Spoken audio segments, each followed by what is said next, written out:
Hello, everyone, and welcome to episode 29 of Podcast of Five Rings, your source of enlightenment in the realm of video games, tabletop, anime, film, and tech. Each episode of Podcast of Five Rings releases Monday mornings on iTunes and Soundcloud. Now talking about topic day by day on YouTube, with the full video releasing on Friday. Catch updates about the podcast or for other news, give us a follow on your social media platform of choice, listed in the description below. You know who I am now. Now I'm the GM. I'm the overseer. This is a podcast of Five Rings. My name is Obsidian. He is a wall that cannot fall, or will not fall. Tetsuo. Why not both? Yeah, I don't see why they're not mutually exclusive. A fortune who is dark and a duelist. Meta. What? I don't feel like you're doing my intro right.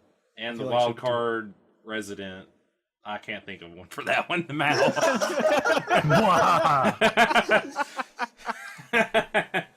That's simplest. Why he's the wild card. It's the normal. Exactly. The simplest thing is the hardest. Yep. So how's it going, everybody? We recorded over the past weekend. That's going to go up probably by the time you hear this. We did a monthly module. And we're going to say some stuff about it here in a minute, but... What a monthly module it was. Oh, yeah.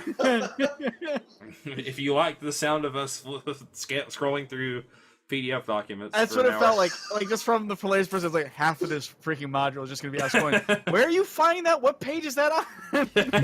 Exactly. On that page. What? Exactly.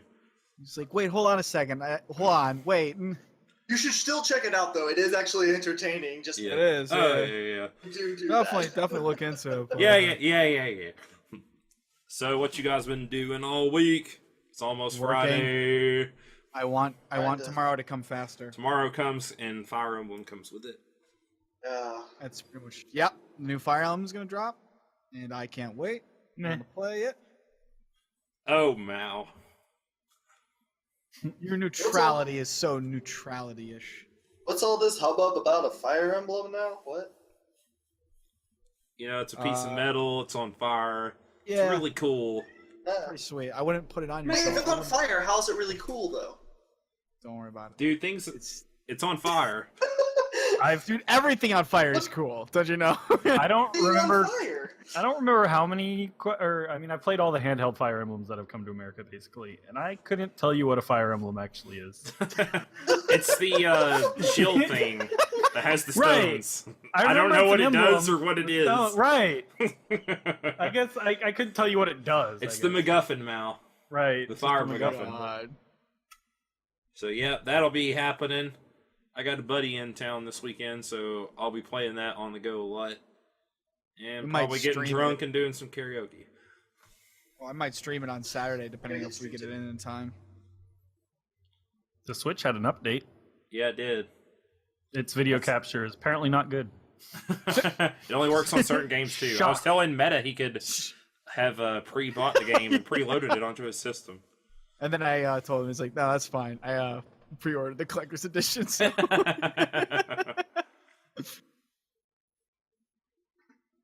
Well, I'm actually excited for it. I'm actually excited because, like I know we've talked about it before, but I was really impressed with Hyrule Warriors, so I'm going to be really happy to see this game.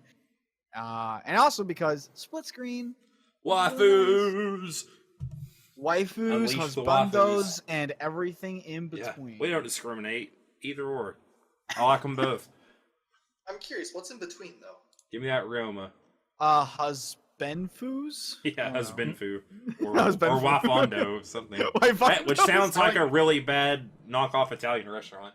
Honestly, I'm going to go with Waifondos, though, because it sounds way better. Waifondos. Waifondos. Oh, man. All right, let's get into topics here before we ramble ourselves into the void. God. What do you got, Meta? What do you got? Well, I mean, obviously we have to talk about it. It's going to be... As we promised we would.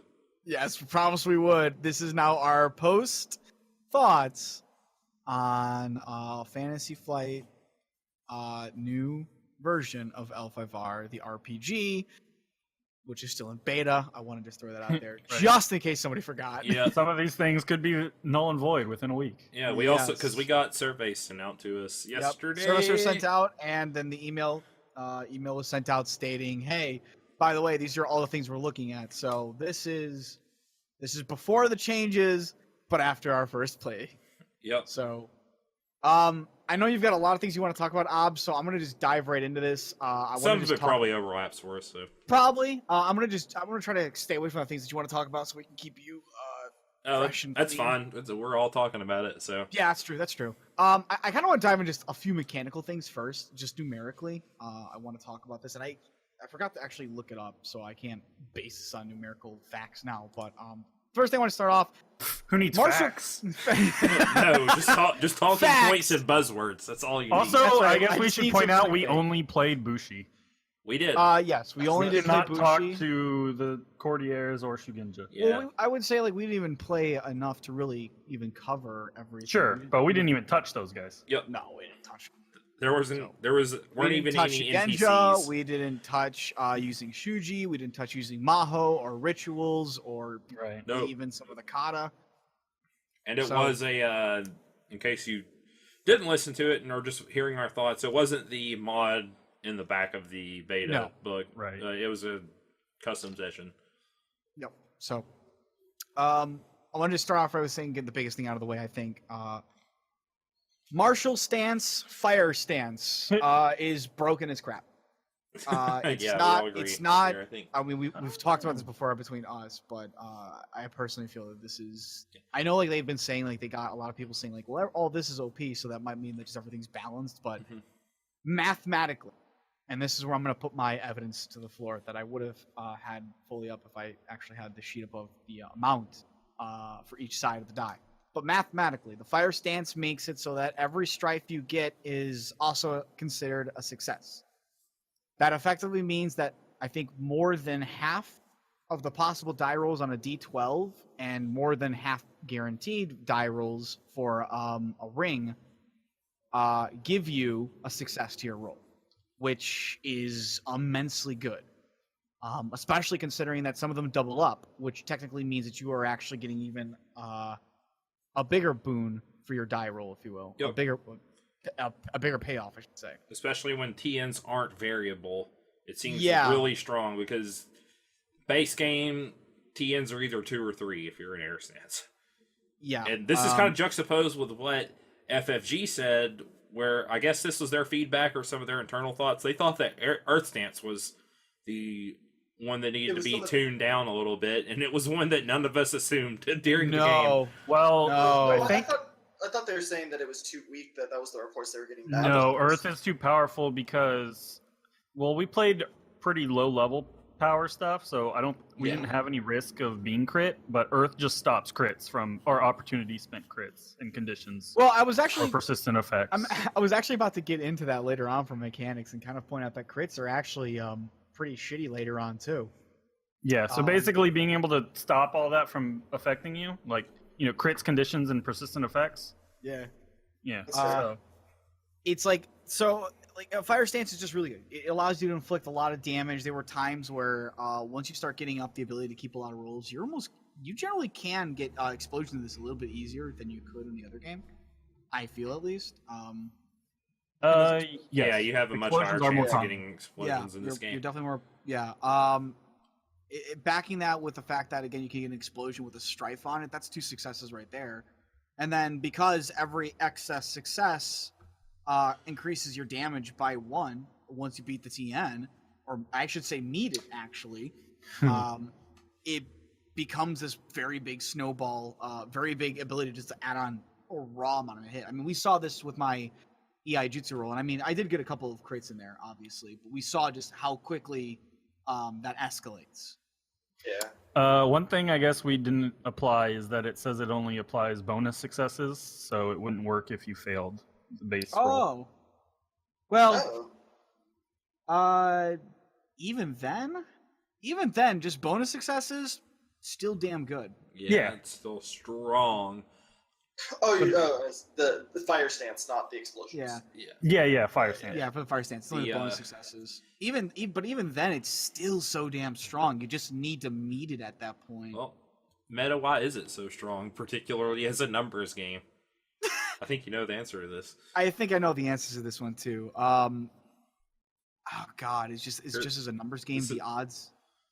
like we saw with when you hit a character, if you have enough bonus successes, you can just start doing a certain amount. And then if you look at certain weapons, like weapons that just do high amounts of damage, don't even care about critting, you just hit somebody really hard. Every bonus adds on to that. With the katana, I had a 4 base, but I rolled all together a total of 13.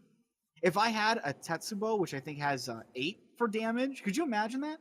I'd be doing 21 for raw. 21. There was one I think that was at 9. Is there?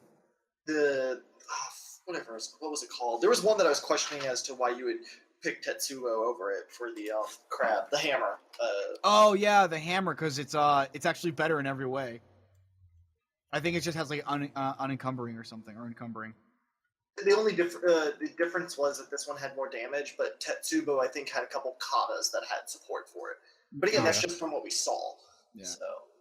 And that's because we also don't have everything in the game. But as of current, Fire Stance is very strong. Yeah. It's particularly strong just because, I mean, I don't think I missed this. I looked up and down scouring for it, but there is no penalty for going past your composure. There's no rules about double stacking your outburst and your mechanical effects. So literally after you outburst, there is nothing to de-incentivize you from going fire every turn, getting as much strife as possible, getting all those successes, and just doing mass damage. Yeah, so, I mean, the fact that I think Earth is pretty strong because it can just take away stuff, but it doesn't matter if I just incapacitate in the first place. Yeah, it doesn't take away your damage, so, I mean, you're still hurting the guy. Yeah, which ultimately I think is really more important because I'm going to actually talk about this next. I had it in a different order, but critical hits aren't all that great later on in the game. Like, I know they're talking about how Earth, denies that ability, but critical hits... You don't think they're good? I think they get worse as the game goes on. Because from what I can tell, there really aren't many ways to increase that critical hit threshold. The Kakita ability allows you to increase it with your level ups, which is one of the few exceptions. But generally, as you level up, you always get a chance to roll fitness, and your fitness in the ring that you're rolling against it to survive is going to be better, which means you have higher chances of succeeding and reducing the crit. And then generally, your armor is better too, so it's harder to push you into that crit threshold in the first place, unless you get crit from an ability from opportunities. Just overall, crits start to fall off. It's just easier to reduce the damage of a crit, and it's harder to put somebody into a crit without getting the opportunities to do it. So, I don't know. I mean, I don't really have any way to test this. I could be absolutely wrong, but from what I saw of the die and the mechanics as they are currently shown, they technically fall off. I mean, even with a two-handed, with the katana, you have a 7. A few successes will put you right down into the first category. With the Kakita, I was able to push myself into 8 because of the ability, but I mean, just me beating, you don't even have to, technically, the way the fitness roll works is you just have to get 1 success and you automatically reduce it by 1. And then everything after that is just more 1s. And then technically, I think if you're in fire stance when you do this, your bonus successes would count towards it. So, I don't know what to say about it. I think they're just... I mean, I don't think they really matter until you get, like, incapacitated, really. I mean, it's hard to say. Because we just got towards, like, the mid-range, mostly, on there. No one was close to, like, getting killed by a hit. And that was it in character creation. No. Like, 1 hit. Like... You can obviously kill people after you incapacitate them, because then you get the +3 to the table roll, and then +5 if they're beyond that. So, I mean, they just die eventually anyways, but there is not the one-hit kill, and I think we kind of saw this coming when we kind of gave our initial thoughts after reading. Yeah, even on the table itself, like, there isn't really... Like, most of the results are going to just be, maiming, causing problems that might make you want to back out of the fight. But the last 3 are death. Exactly. Agonizing death, swift death, instant death. Right. Yeah. So that's a bit of a limiting factor in that regard as well. I think ultimately overall the crits will actually will fade out. So even though, like, because Mao, you were saying, like, that they get rid of, like, the ability to even crit in the first place, I don't think it really matters. Well, overall. except 8 and up basically are permanent damage. Yeah, Yeah, that's and true. you can't assume a stance when you're incapacitated. So you just get crit. You get whatever Well, you but want. if you're incapacitated, the fight's kind of over for you. Yeah, anyway, yeah. so. Probably. Yeah. I mean, you got a chance to get up, but yeah. I mean, more like 8 through 11 isn't death, but it is a It's pretty permanent bad. injury. Yeah, they're pretty bad crits. Don't get me wrong, but that's why I'm saying like later on, even if you can't stop the opportunity for a crit, your fitness will generally be better, and the ring that you're going to be fighting in the stance of will probably be a good ring to roll with, which probably means that you're going to have more opportunities to reduce that crit threshold. So yeah, I don't know. I think there's, if they want to keep crits, I think they kind of need to have a way to keep both raising up and at least kind of giving a sense that that system is also leveling up. Like you have a higher chance to get better crits, but at the same time, your opponent could reduce those crits more. Or maybe they want to keep it as that kind of thing, but I don't know. I don't think they really know like what their big variable numbers, really, other than what you Yeah. get on the dice with your successes, based off Yeah. what I'm seeing. Because we're not having big variable TN to be hits. You can't really reduce crits by you can only reduce them by 1. Yeah. So we're seeing some stuff like that. So No, 1 plus the success. one plus every extra success. Okay. So that's why I was like saying that that's why I was kind of saying like in Earth you don't even have to worry about it, and then if you're in Fire, again, as long as you make one success, then all your stripes are now acting towards like you could technically with the Great Fire roll completely negate the crit from the fact. So, EI Jutsu, I wanted to talk about this one because I mean it became very clear in combat. EI Jutsu is actually I think overall not only completely. You're talking about the kata?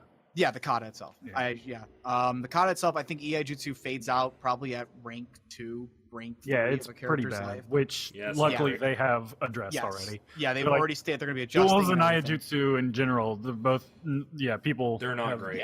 told them Yeah, they're that it's not bad. great. Like just to go into it, it's not to say that we don't. This is anything we not be recognized, but just to go into it real fast. EI Jutsu forces you to make a one-hand draw, which means that you do not get the bonus deadliness for having 2 hands, which makes sense because when you're doing that quick draw, you're generally actually pulling the blade out with one hand and pulling the sheath back with the other, so that's understandable. But instead of, for those who don't know, instead of utilizing the weapon's damage, you use the weapon's deadliness as its damage. It doesn't do a crit or anything, but it does higher damage with the deadliness. So it technically means your katana that would do 4 damage, now it does 5 damage. The only problem is that there is really no penalty. You don't have to draw a weapon as part of your action for the turn or anything. So you can just say, I ready my weapon, and it's done for free. There is no, penalty or anything like that. Which means that if you ready your weapon, you can decide I'm going to hold it in 2 hands, which would generally give most weapons a +2 to their deadliness, depending on what the weapon is. But there's a fair number that gets just a +2 to it. So instead of being a 4-5 for a katana, I'm just going to use that as the example here because that's probably what most people can use. It becomes a 4-7. And that's only with katana and wakizashi that get the bonus deadliness. I think there's other things that got. I thought. Any 2-handed razor edge, I think. Yeah, I think. Yeah, so you can use a Chokuto and yeah. I had the book open in front of me. Let me check. other ones, but But to, going back to it real fast. It also the biggest thing is really what it comes down to is that you are not able to get crits with it. You cannot spend any opportunity to get crits with it, which I mean technically doesn't really matter, as I said later on in the game, because crits start to fall off because it's easier to resist them. But it actually makes it harder to just get. You can't even get a crit with it in general. So, what you would ideally think would be like some way to do a really powerful, draw and strike and kill. Not that great, actually. No, I mean even if crits are harder to accumulate, having the option to make a crit is still they can still roll 0, so it's still better than chances are if if you're getting enough opportunity on because your rolls are going to be higher, so you're going to have enough opportunity to crit every turn. So yeah, that's absolutely once right. they roll 0, they're real screwed. Yeah, they're really screwed, but you're denied that. So it's just I feel it's just absolutely better just to have the weapon drawn, ready to 2-hand. And as Mal put, once his time goes on, you're going to get more die roll to keep. You are able to get more chance to add on opportunities to successes. Boom. The readying thing was another thing they said they have to overdo or work over because people didn't understand it. Yeah. Yeah, you can just ready a weapon. It's just there and ready. And that's all it is. Also, as an aside, with the deadliness and two hands, only is for katana, wakizashi, and knife. A few others get bonus damage for wielding it two-handed as opposed to one-handed. But deadliness is only knife, katana, and wakizashi. Okay. That's interesting. But there you go. That's even more of a reason, like why. Right. Yeah. For why you'd want to wield it in two hands as opposed to using in general. But as they stated, they're going to check that out and look into it and definitely fix it up. That was a big thing. What was the? Sorry, that only go up in deadliness? Yeah. I mean, the Geon does. Oh, Geon gets a +1 instead of a +2 for deadliness. That's right. But Boken, Club, and improvised weapons get damage. See, personally, I would just say a higher damage weapon is probably better because the moment you drop somebody, they're no longer in the fight. You don't have to worry about them anymore. Pretty much. If you bite somebody, you get a +2 deadliness as well. If you bite somebody, I'm gonna wield my jaw two-handed for +2 deadliness. Yeah, it's anything you can switch from one to two-handed that has an edge. Yep. All right. Speaking of, I'm gonna use the term. It's called outburst, but in the survey they gave an option to change it to something else, and I really like this one is unmasking, because it feels more appropriate. Yeah. What were the other options? I think it was showing emotion. I picked show emotion. I did too, actually. Yeah, it's show emotion, unmask, or keep outburst. I thought there was two different ways. It was two ways that they worded outburst. I guess I can just open the survey. Yeah. Could, but that would be useful. I mean, you made mention on this, I think, already, Obs, or correct me if I'm wrong, but unmasking... I'm calling them limit breaks. That's what I said. Limit breaks. In what a they are. scene, once you do an outburst, unmasking, showing your emotion, dropping your own, whatever you want to call it, once you do it, it's kind of pointless afterward. It doesn't reset. Unless you do shut until down. the end of the scene. And some of them, mechanically, some of them are even better just to choose. Like, the insult is like, oh, you insult somebody and lose 3 glory. And I'm like, well, that's great. I just saved, because like for our session, I was like, okay, cool, I insulted somebody, lost 3 glory, but we did just kill a lot of, Goju, and we saved the Lord of the Castle, so that's probably going to pay back that, and then some. Yeah. So what do I care? I mean, show weakness, I think, is just reveal a disadvantage with... Yeah. Depending on when it is, you might just end up killing them, and it doesn't really matter. Yeah, exactly. Yeah. Because like, oh, by the way, did you know that I also have somebody that's relying on me? Stab. Now you don't. It doesn't matter. Yeah.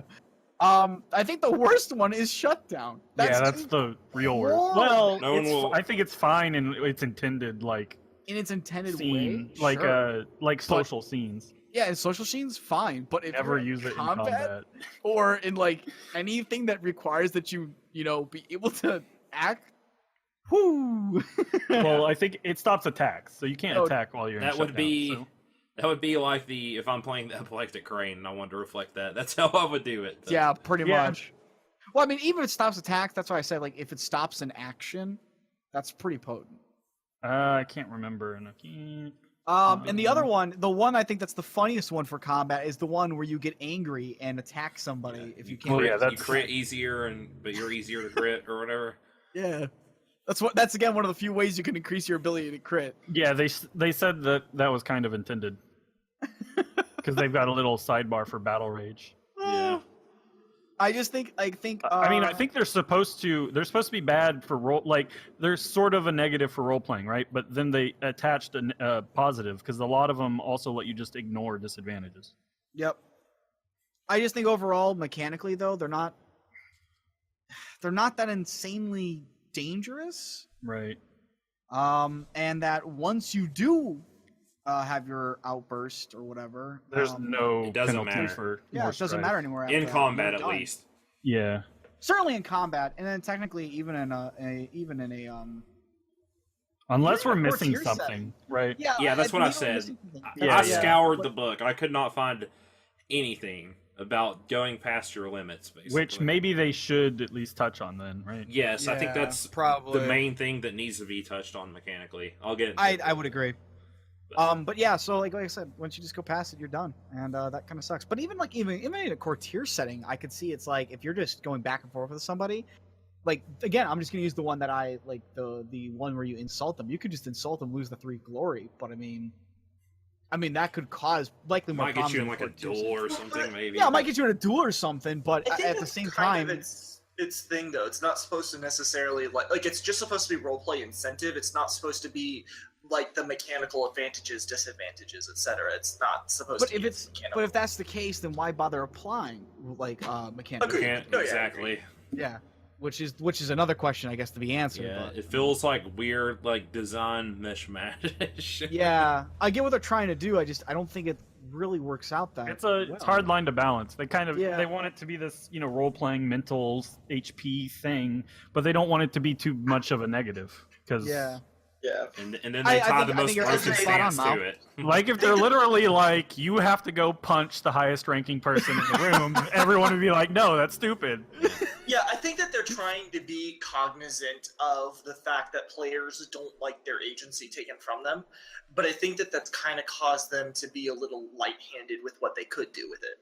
Yeah. Honestly, it should be an optional mechanic, I guess. That is probably I would recommend more for newer players. Yeah, I would To help actually, with role play. I would agree Yeah. with that. I think that generally would probably be better as an optional thing for new players. I absolutely agree with that. Which the real problem comes into is strife is still a thing that it can be helpful for like fire stance. Is really how it messes up the rest of the game.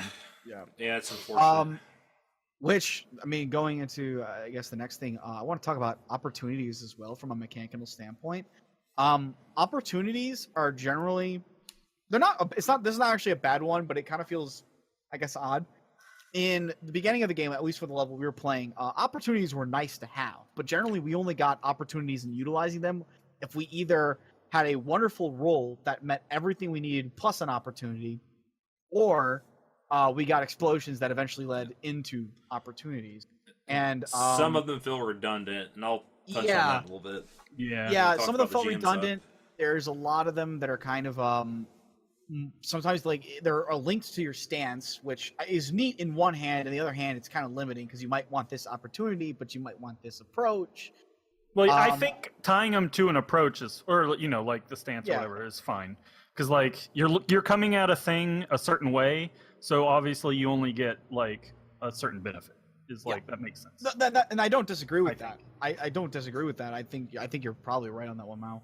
I find that it kind of feels limiting. And I mean, they do approach that issue that I even spoke on. If you get enough opportunities, you can even spend double. Right, you to can activate two other types. cross Yeah, over. so it's not like you're totally locked out. But overall, opportunities, the ones that my favorite, the ones that are mechanically want anyway, are the ones that are opportunity plus. Because that means the more opportunities you have, the more you can utilize of it. The one opportunity kind of makes sense. The two opportunities are kind of where I feel falls into this category, and this is just opinion. I kind of fall into a category that's like, later on in the game, you're obviously going to get more die rolls to keep and roll and etc. So you'll have more chances to get opportunities that mingle and work with the successes of what you want, which means you really get a lot of bang for your buck. But I think that there's a point as you go on through the game because you are going to raise up a lot of rings. You have to raise up at least one ring every level just to meet the requirement to go to the next mastery level, I guess, for your characters, the leveling system in the game. That's going to happen at least, thank you, 6 times. That's going to happen at least 6 times. So you're going to get definitely, and you're probably going to raise up rings that you really want to raise up, which are your rings that you generally use, which are the rings that you will focus on, which is another issue that's to be talked about. But overall, that's you're going to get to a point where you're starting to roll so many successes that having more successes for something tends to almost be better, I feel, than having more opportunities. And you kind of want the sweet spot of just getting the right amount of opportunities. And but you might get over or you might get under, and that's kind of why I like the opportunity plus. Because that means if you get more opportunities, if you meet the success and you don't really want to get more successes and you'd rather take more opportunities, those opportunities are worthwhile to take. You don't have as many wasted die. But And that's really everything's got a plus opportunity. Yes, it does. So I just Or wish just I saw about. more of them that Yeah. would be utilized. I don't know if more opportunities. I is don't the right want call. more. not more opportunity, not more opportunities, more opportunities that are opportunity plus. As in, the more opportunities you get with your total die roll, the more you can use that opportunity. Well, but Right. aren't opportunities in and of themselves, or the opportunity plus, aren't those just normally kata and school techniques anyway? Or is there any No. beyond that? All the No. generic ways of spending opportunity almost all have a plus. Oh, okay. I missed that then. Actually, all of them have a plus. Air, earth, fire, and water. Void doesn't. It has a plus, but it's the double amount plus. Oh. So Oh well. But that's definitely an opinion thing. That's kind of what I just wanted to get away out of the mechanics. At least those are the big things I really feel. the biggest thing with opportunity is the layout issue. Oh yeah, yeah. I'm getting into that. In a little bit. Oh yeah, that's. Let's switch over and out of my complaints because I mean those are my biggest ones mechanically anyway. Layout of the book that definitely needs to be looked at for opportunities specifically. The whole book is a mess. Yeah, I think they'll fix it. I think they're aware. I think they just tried to throw yeah. stuff out for people to playtest. totally agree. I think they're gonna fix it, but it's really rough with the way opportunities are set up all over the place. The skills were actually really hard to roll through too. The saving grace was that the PDF that they gave us, they were nice enough to actually create the bookmarks for each chapter and whatnot in there that we could utilize. That was a blessing and a half. They definitely need either a table somewhere in the book or a chart. The actions as well, by the way, for combat and stuff. You had your combat. It would talk about your wounds and all that stuff. And then after all that's up, I'd be like, oh, by the way, here are all the actions you can perform in combat.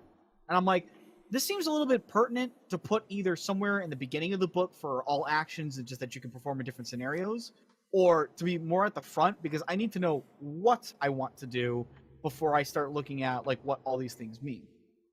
So I understand At least why what I can do. Yeah, at least what I can do so that I understand what the rest of this stuff means that's going to come and explain everything after that. Plus, generally, once you know everything, what you're really going to be looking at is what actions you can take and partake of and what those opportunities are and what they pertain to. And you're going to want a very easy way to just jump to that chapter, look at them, and then keep going. Explanations generally require that you always look up the information, start doing reading. So there's no point in putting it at the front because you're going to have to read and spend time reading it and trying to figure out what you're looking for anyway. But if you put it at the front for actions, that's very easy. That's just, this is the action. This is the rate that what you need to get successful of. This is what happens if there's any opportunities and how much opportunities it costs. Done. And that's what you do. And then you can go back to playing the game really quickly instead of having to scroll through more pages, at least for the PDF anyway. Scrolling through more pages. Having a book would have made it easier. Oh, yeah, definitely. Absolutely. But for the PDF version, I just think reorganization is a big thing that they need. Yeah. Which, I mean, isn't anything new. You guys, what are some things that are really, really you feel stand out after this? Why don't you guys go first?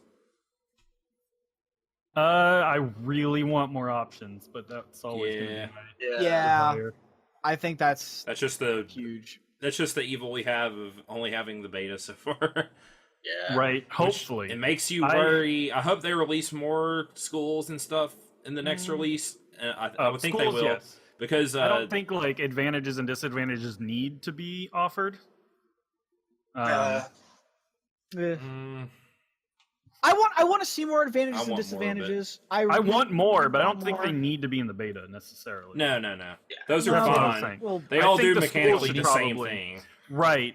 The schools need to be because like the balancing.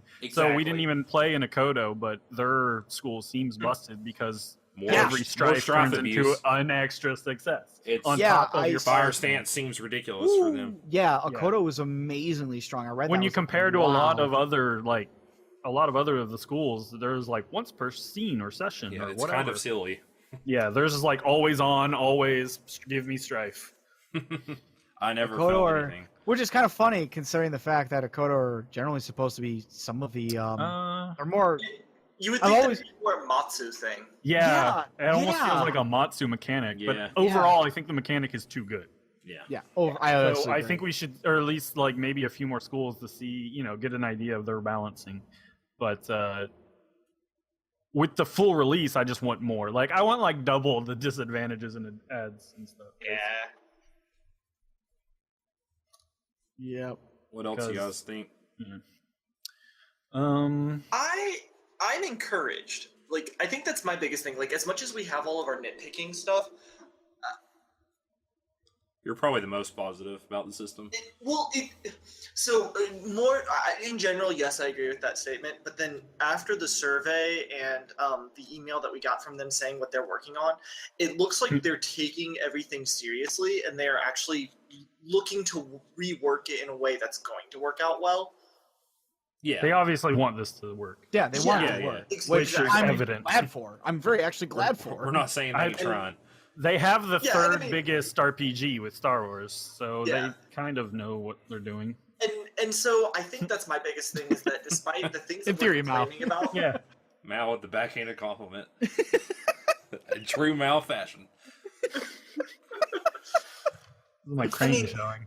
I know, right? it definitely has problems. I mean, as we've already highlighted, but But it's not unplayable by any means. no, by no means. and I think that's my biggest thing is that And I'm it- coming off of this very encouraged. About Yeah, the and fact and by all accounts, what they sent out shows that it will get better, hopefully.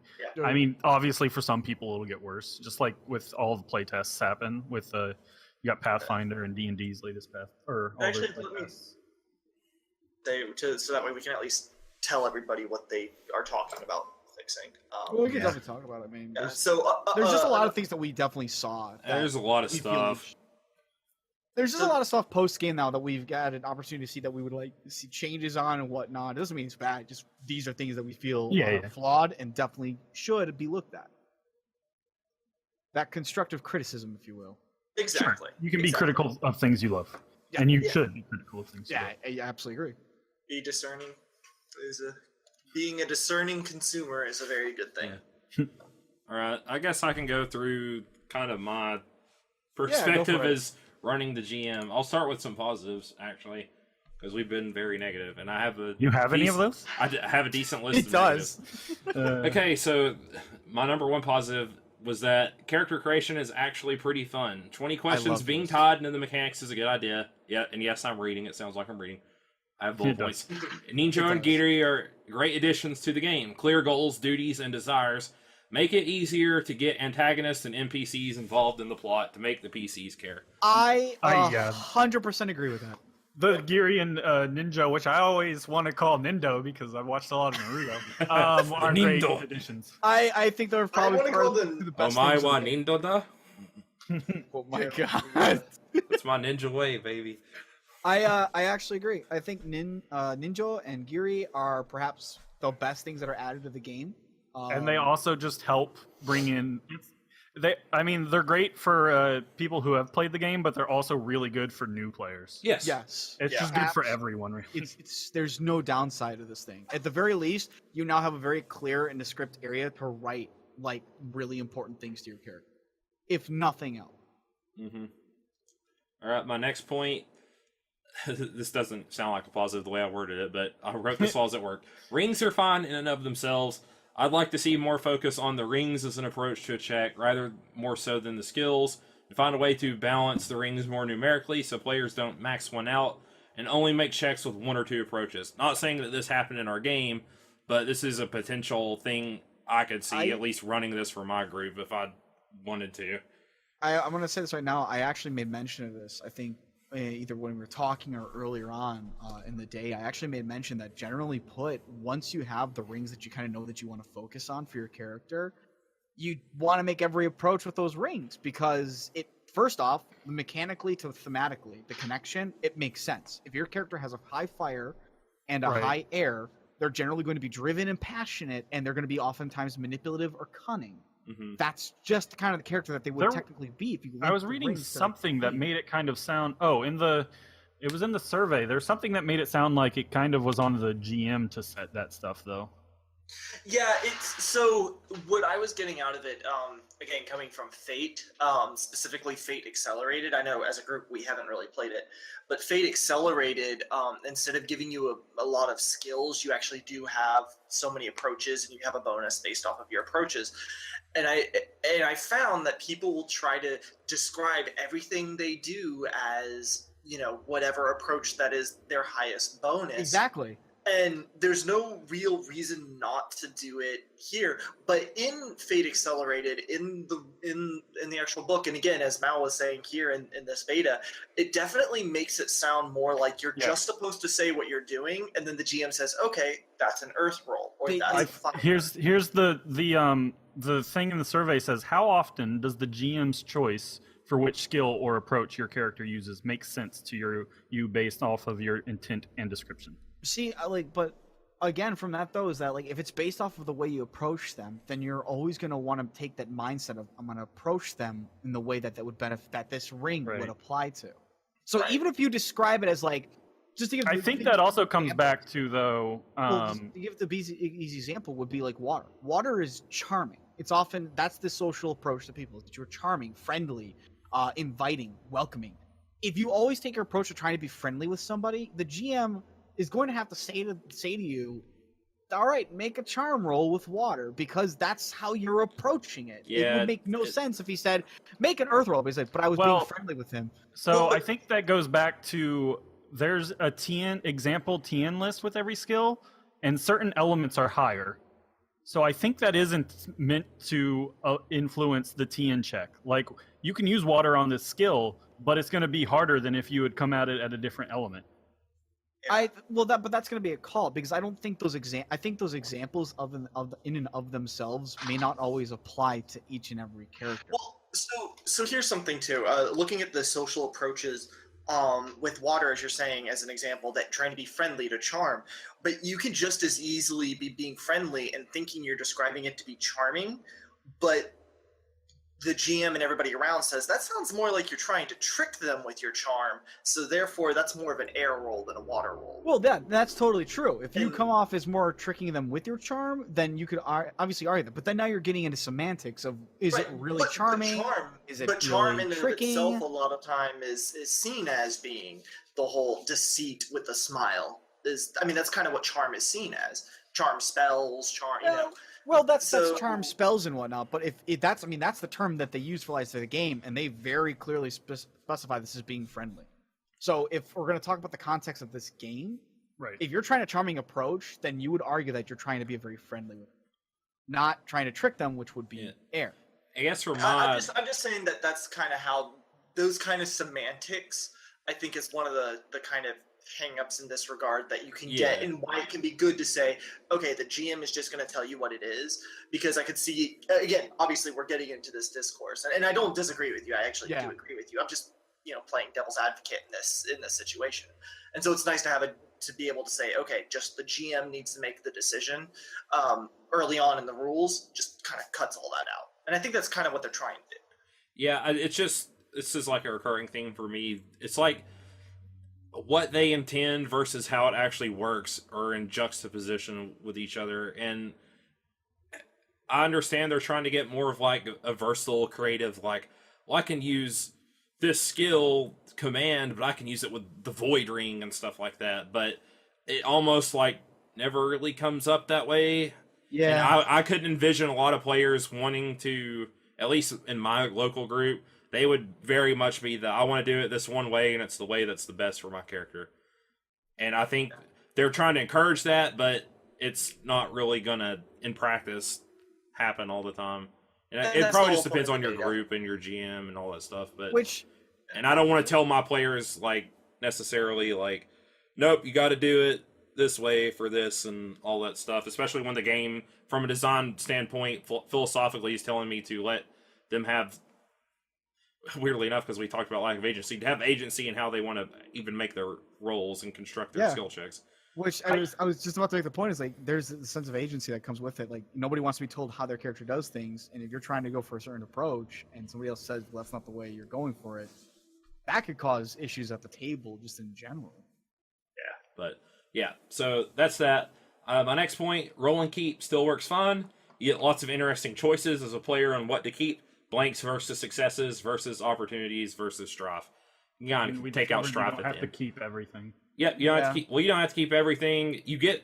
I mean, we had it plenty of times in the game come up. It was like, well, if I get a blank here, I don't get a strife here, so I don't outburst. But this is an opportunity, and I really kind of want it because it seems like a really cool, interesting thing could happen. So it's a very interesting like control of your dice rather than it just being like flat out numbers, and you usually just take what's the best one. You get a little bit of like choice and planning after you roll. Instead of just the roll as the result, you get to even craft your result after the roll. Which is really nice. Yeah, and it's it works. interesting. It works in tandem with the point that you made before, where it's really nice to see that you can, kind of decide how you want to make your approach with what ring, in order to give you a little bit more variety. Because there's, essentially 5 different ways you can approach somebody through conversation, and then when you get the final ending part of the roll, now you also get to kind of like craft that outcome of the rule itself. Yep, this was my pleasant surprise of running the game because I was like, oh my god, these dice, but this was kind of like neat watching you guys do that. Like, if I had to nitpick, because that's what I'm good at, I would say the only issue is that it does kind of slow things down until you really know what you're doing. And it didn't help that we it didn't help that we were transposing. Quick it. Yeah. So definitely would help. My last positive, still plays, and for the most part, feels like L5R, just a much more wonky and complicated version. So, I would which could agree. come on the fact that you've played it a certain way for however many years. 11 years. Yeah, so there you go. Yeah. So, and it's also our first time doing it, so that comes with a certain and it's a beta. a certain It's a beta, grain of definitely. salt. Yeah. Take none of this as the gospel, people. This is just my opinion. Our opinions. But all the same, I will back that it does still feel like L5R. At the end of the day, we were playing L5R. We were playing L5R. We were be being impossible samurai, to doing samurai things. Yes, we were. All right, some negatives. Some of these we kind of already touched on, so we don't really need to belabor them. But strife is fun thematically, which I think I'm fine again thematically with like kind of the showing emotion a little bit more than I was initially. But as long as players are willing to role play the emotion, there is still nothing forcing them to. Are you going to make them as a GM and make it potentially awkward for your group? This is one of the central themes of the RPG and one of the big design philosophies. So around my table, if I was like, the game says you have to roleplay this way, you have to do it. People will just quit and the game will stop. And this is one of the, again, this is the central theme, is this whole ninja, giri, samurai are humans too. They have emotions and you show them and stuff. Like, how far do you have to go? Oh, that's my voice cracking. To, like, get your players to do it. The game encourages it, but if the players don't do it, then, I mean, why are we playing this game? Yeah. It's nothing that happened. This is just a potential problem. Every group. Exactly. Well, right, but not every game's for every group, but if we're going to talk about this game as to be objectively as possible, I mean, that's definitely something that doesn't. Right. Yeah, I'm just saying, saying a group won't want to play over this is because some will. Perfectly fine thing, because there's plenty of games I wouldn't want to play regardless. Yeah. I think at the end of the day, it comes back to what we said, is that this really should be just an optional thing. Yep, and it's hard because of my next point. Strife is a busted-ass dice mechanic. Fire stance needs to be outright changed. There is no penalty for going past your composure, or if there was one intended in the design, it is very unclear in the rules. If it is not changed, the flat TN2 to be hit needs to be variable in some way other than the flat +1 from air stance. Yeah. So you would have to fundamentally change the way fire stance work. I was kind of talking about, like, if your composure's maxed out, you can't go fire stance. You can't keep any rolls with strife on them. Right. And you can't spend it to use your abilities. Yeah, something along those lines anyway would Yeah, or double up on you can keep going and keep getting worse and worse and worse. Yeah, instead of at the end of the scene having it remove half your strife, it just removes half your strife when it happens. Yep. So that means it will trigger. That would also help fix it, yes. Yep. So that's the way to do it. We touched on this. The book layout is a mess, in quotes, I'm sure it will get better. With 3 GMs, or with 3 players plus a GM looking constantly, it's hard to look up rules all over the book. Stuff was not compiled into the easiest of sections. So the book layout is a mess. It's completely bad. Yeah. If you listen to our playthrough, there will be parts where we're all literally looking for something and it takes like a minute to find it. Yep. During the survey, they actually ask us that if you haven't gotten the survey, they'll ask you, like, how long did it take you to look up stuff. I only think that was for the opportunities, and I was like, that was, yeah, that was I 6 said plus. the same thing. Exactly. Same thing. Yep, and that's leads 6 into my next more point. Times that it took more than 1 minute to look up something. Yeah. Opportunities are an example of this. They are all over the place in the book, or at least the samples are. You can always make ones up on the fly, but having a printout table is a must, at least the first few times that you run the game, unless you want to spend lots of time digging through multiple sections of the book. They're just all over the place in different tables everywhere. Yep.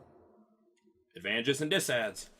We need more. We have lots of overlap in our group, and them only coming into play in certain ring rolls encourages characters to play around their disads rather than forcing them to acknowledge some weaknesses. They will not forget their ads and choose to always utilize the rings they have a high rank in. Seems open in theory, but is limiting in actual trial. And I'm not saying we did this, but this is just an observation that I could potentially see. Well, here's the funniest part, though, is that technically I did do that with my character. One of his disads, which was a custom one, just built around the courtesy one, was just that he was cold-hearted, which they stated that anytime he was trying to be friendly with somebody or to warm up to them potentially, he would just get the penalty of that type for that disadvantage. But I never did that because he's cold-hearted. Why would he try to be friendly with people? So, yeah, and it came up. Yeah. So I can just, it's only one roll. They'll just be like, well, I'll never use that roll and skill combination. I can do it with it also other has rings. like an RP element to it, which, I mean, kind of helps, I guess. Like, it's like you will probably tend to act this way. This is the game you want to play with like your best role players who love to suffer. Yeah. I mean, the overlap thing I don't think is quite a big deal. It happened that way, but there were plenty of things we didn't choose. Yeah, I could just see plenty. it happening in my group too. I think one thing I actually want to state is that while I appreciate the fact that they went into such detail about every single body part that could be possibly maimed or injured, I gotta say it got a little bit excessive. Well, it's because of the crits, but I guess that should probably be somewhere else. But then again, I guess you still want someone to be able to take that choice if they really wanted to, for whatever reason. It's just more that like half of those are generally not something that somebody's gonna take from the start. Yeah, I think it should be. I think it's a layout thing. As you stated, I think it's what you said. It's really meant for more. Yeah, and I think it's a layout thing. It should be like how the old one had like virtue of this tenant, and then there were like bullet points for each thing. Yeah, exactly. So they shouldn't be like they're separate ad or disad or whatever. Which leads into my next point. The crit system is overly complicated. I feel like this could be simplified. Seems like an unnecessary complication. The joy of L5R combat, in my opinion, this is for me, you might get different stuff out of it, people, is that it is quick and dangerous. A single, more linear wound system would be more fluid and work better. Which, as I pointed out, mechanically wise, it's just better to do more damage anyway, because once a person's incapacitated, they can't do anything anyway. I would just have no need to crit somebody if you could just drop them in one shot. If you want people to have main body parts or other stuff, to me, I mean, I understand what they were going for again, but having 2 different values on a weapon I have to keep track of that are modified in different ways, and he's only critted if I do this, but he's not critted if he's only fulled up, not beyond full, then I can crit him. Oh, but now there's all these conditions that are tied to crit. You're maimed, your arms, you're dropping weapons, blah blah blah. Just this was another kind of hurt the flow of our game, and it's because we're new and it was our first time playing the system. But looking up like how the crits were working, like what they did, picking them out, forgetting like how fitness worked, and then it's just a lot of rules for something that in every other game is very streamlined, very quick, and you just like get through it and get to the next thing. Can I just say something really fast here that's actually kind of funny? Crits are just wound penalties. Yes, exactly. That's have wound all penalties. They are. If you think about it for a second, that's really what they're replacing. And the whole point is that like, the crit system in this game would actually work better if people had more health. Like if you were actually a lot beefier when it came to wounds, because then a crit could change the flow of combat. But right now they're pretty much meaningless. Yeah. If it was tied to, okay, just like if we looked at the old L5R, and people are going to, probably some people think, well, you're just comparing it to old L5R. Yes, I am here, but like, say you went to like the negative 15 where you're like crippled or whatever, tie that to one of those things on the table, then the next one down, and so on and so forth. Just like streamline it a little bit. Having two separate things and two things after reference, and I got to get past this point, but not this point, and all this other stuff. I mean, it's just... I think our biggest complaints is, and then the solution is to those is streamline it. Like, yeah. Yeah. The game has a lot going on. It's very busy. So, and here's something I know I won't get. I'd like an investigation skill, but this probably conflicts with design philosophy. Right. That's my last point. They have a whole thing on investigation. Yeah. I think, truthfully, that's the only thing I'm going to disagree with. I actually kind of want to stay away from investigation. It's such an over-fucking used skill in nearly any game. Perception for Pathfinder / D&D. Investigation for L5R 4th edition. I like what they're going for. It's like a smith would be able to investigate some clues about this sword, right? Yes. So make that roll. Yeah, Yes. it's just... It's a you do pain it in in the 8 butt different now. ways. It's a pain in the butt now because like water is surveying the area, but air is noticing a detail about something, but fire is, et cetera, et cetera. Just streamline it. I get that, what the desire for streamlining that, but I that's the one thing I actually do not want to see put into one skill. Yeah, I think it's just... Yeah. I think it's just needlessly complicated. Way, way too complicated. But There's a lot of things that they could definitely clean up, streamline. And and approaching like one thing that's pretty much in every game this way, and having like 8 different skills for it, versus like all the other very specific ways you do stuff in the game already. Well, it's kind of the way they redid knowledge for 5th edition D&D. Yeah. Like they just broke it off of, and now it's like knowledge of certain things will be these skills. Yeah, and there's only like 3 of them. Sure. But so I understand what they're going for, but again, they probably do exactly. streamline it. I don't say I don't understand it. I just don't like it. All right, so that's all I got for this stuff. I will say, because it probably sounds like we were overly negative, and I said this when we got done recording, I was a little bit more positive on the game coming out of it than I was going into it. I enjoyed the game. Yeah. I want to make that clear. Yeah, we had a good time. I enjoyed the game. We had a good time. So yeah, ultimately I would play it because I'm more open than say maybe Obs towards playing. Oh yeah, just things. It's like, my line. Different. It's my line. I'm super of, traditional. Right. Yeah. Like I'll pretty much play anything that is got more than like 10 pages of rules. Oh, you Mal. But no, I'm looking forward to see what they change and what they add to the beta and stuff like that. I'm just not sure. It would take a lot of work for it to be a game more for me that I would want to run. I mean, I don't ever see it prying 4th edition away from you. No, it never will. So that's my. I personally, I would probably take 4th edition and some of the cool stuff in this game. Yeah, I would just add it to 4th edition. Next time I run 4E, Ninja, anytime I run L5R again, Ninja and Gary are going right into the game. So Exactly. I actually want to utilize more ring approaches to some of the skills that we utilize as well. Like I love the idea that you could take investigation. I would love the idea to use the awareness skill on that as well. We'll use that for lie detecting. Yeah, the whole game has that. Truth be told, we've actually done that for our game group, and I've done that for other game groups that I've done L5R with. I've actually stayed. You just do that. I just do Genjutsu that intelligence rolls all the time to identify popular duelists. Perception to identify like wounds. The game, 4th edition talks about stuff like that. It's just not very prevalent. Like the whole craft system is not built on one stat. Yeah, it's just like you can do it, but it's not like the rules themselves don't encourage it. It's always like here's the best stat for this skill, but. Yeah. Anyways, so that was a long talk. Yeah, that is an hour long, almost right on the dot. Ooh. So let's get on to Mal's topic. Well, loot boxes have been in the news lately, so I figure we could talk about that. Oh boy, Loot Crate. By the way, if you go to lootcrate.com/P5R, you can get $5 off your monthly subscription. This week, You can get $1 not off. sponsored. yeah, You can get your $1 off on your first 3 loot crates. This week's Just have to theme type is in. D&D. We are not sponsored by Loot Crate. Yeah, hashtag. no. Card packs, gachapon, all that, whatever, various types of microtransactions randomized. Because, what came out? Shadow of Mordor, and the new Forza 7, to a degree, is all got like, these are like full $60 US games, that are just, increasingly having more and more microtransactions. Battlefront 2 is going to have them as well. Yep.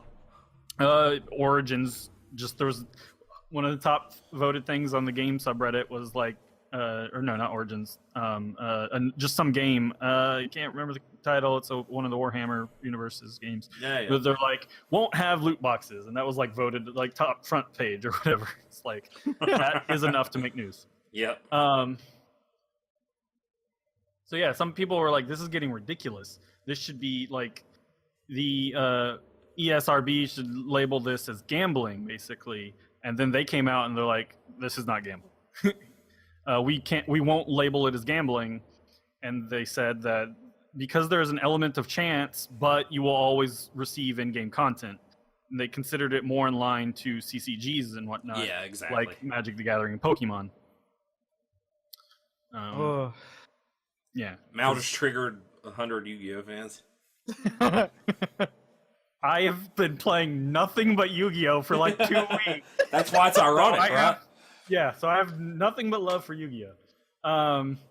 Anyway, so they said real gambling involves real cash, and games that involve real gambling will always receive the adults-oriented AO score from them.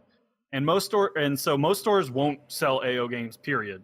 So it's like a death sentence if this got labeled as gambling And the ESRB is owned by video game publishers, so it's never going to happen from them.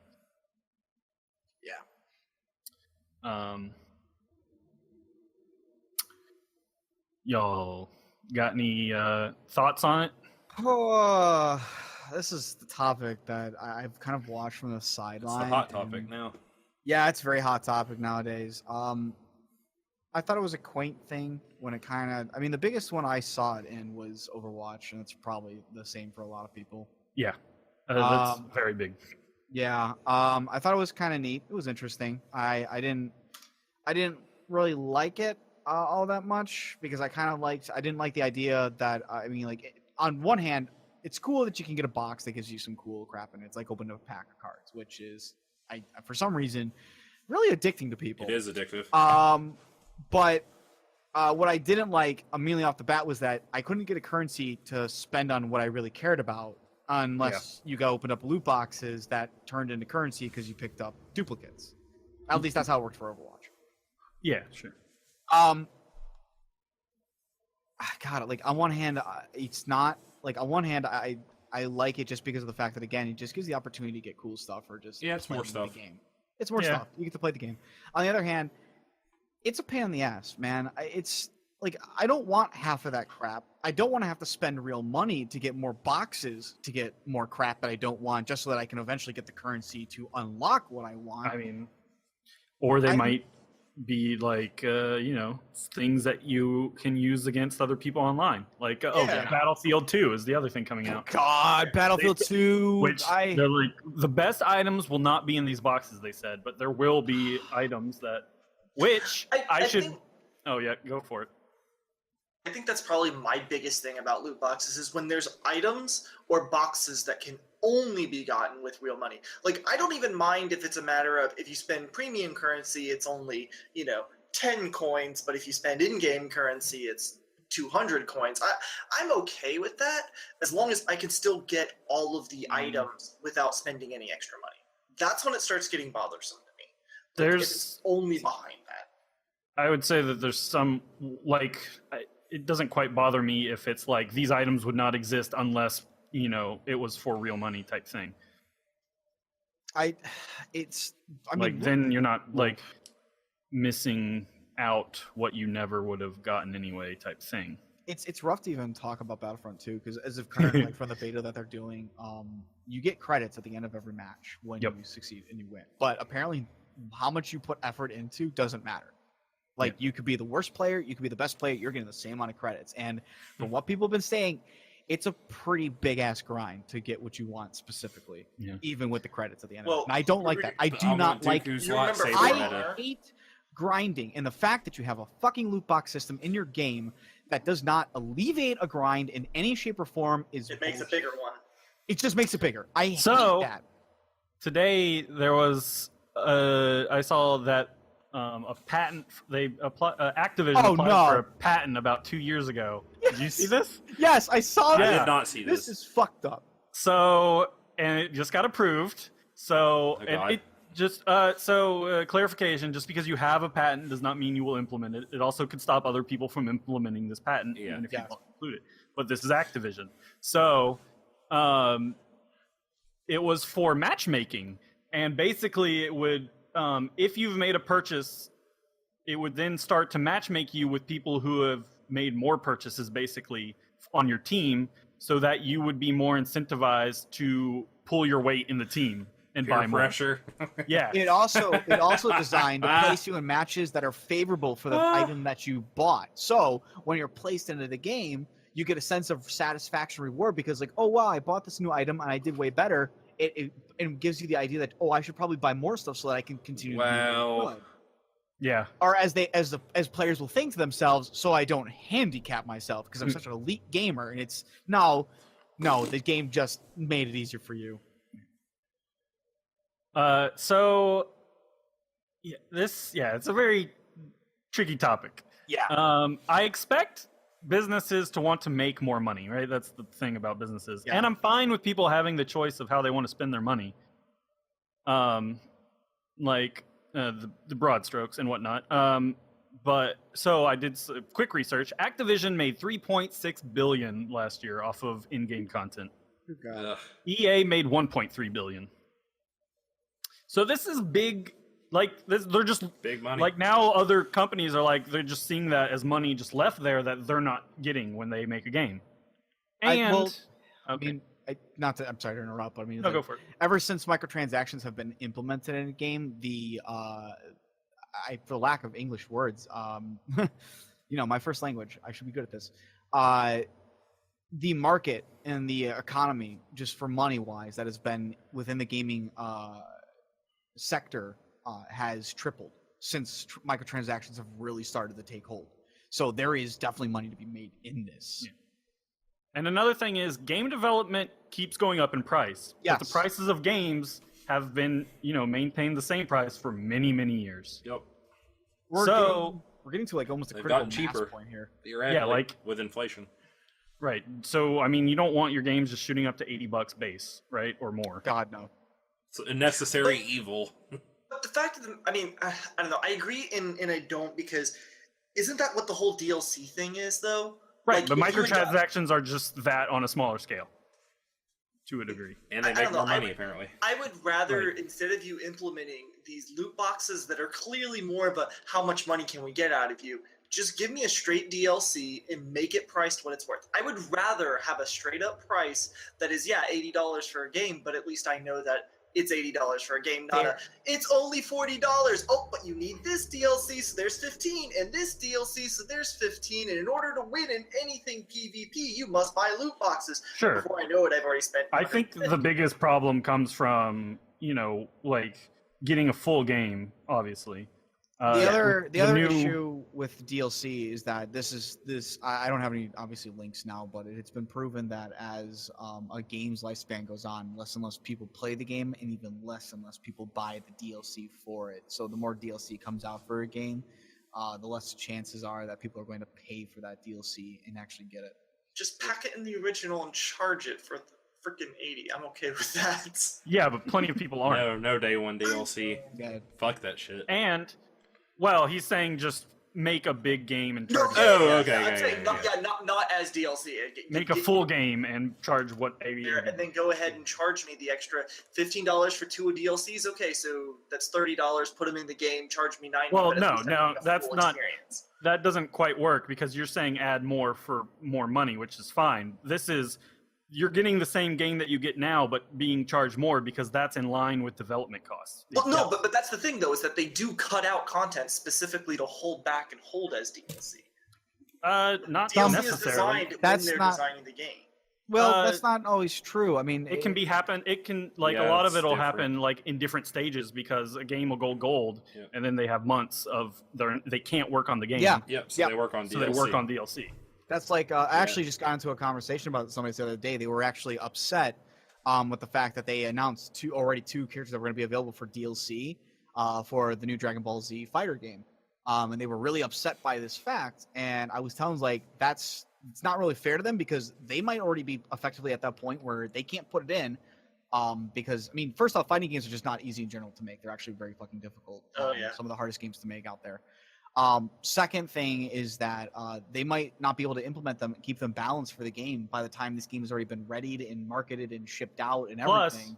So they can announce it now because that's the easiest part. It's like, oh, by the way, we have 2 more characters announced, but there's no way that they actually put it in before the game's released out. Yeah. Plus, there's you have different stages. So the people who are on character creation or brainstorming are now working on new stuff for like a DLC because they can't program, right? They're not programming part of the game, so they're working on stuff for the future, like stage development. Yep. Right, but I mean, there's a difference between having new stages and new characters and like cutting out whole character arcs. Like Sure, but that's there's reasons why you can't just put DLC on all up front. Yeah, and I do agree. And again, ultimately, where I'm coming from is